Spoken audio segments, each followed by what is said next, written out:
சிற்றின்பத்திலிருந்து பேரின்பத்தை அடைவதற்கு எல்லா இந்த யோக சாதகர்களும் ஒவ்வொரு வழிமுறைகளை, நெறிமுறைகளை எடுத்து சொல்லிக்கொண்டே இருக்கிறாங்க. அதில் இந்த சாதுக்கள் என்று சொல்லக்கூடியவங்க பொதுவாக அந்த முழுமைத்தன்மை, வாழ்க்கையில் இருக்கக்கூடிய முழுமைத்தன்மையை அடைவதற்கு, தன்னை உணர்வதற்காக பல்வேறு நெறிமுறைகளையும் வழிமுறைகளையும் பின்பற்றுகிறார்கள்.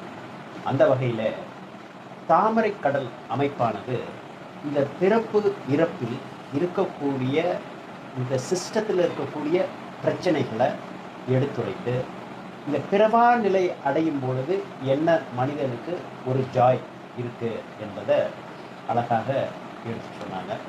இதை போல நல்ல பல பயனுள்ள கருத்துக்களை அறிந்து கொள்ள, தெரிந்து கொள்ள, புரிந்து கொள்ள அமிர்தம் 24/7 யூடியூப் சேனலை சப்ஸ்கிரைப் பண்ணுங்கள், பெல் பட்டன் கிளிக் பண்ணுங்கள், ஆல் பட்டன் கிளிக் பண்ணுங்கள். ஒவ்வொரு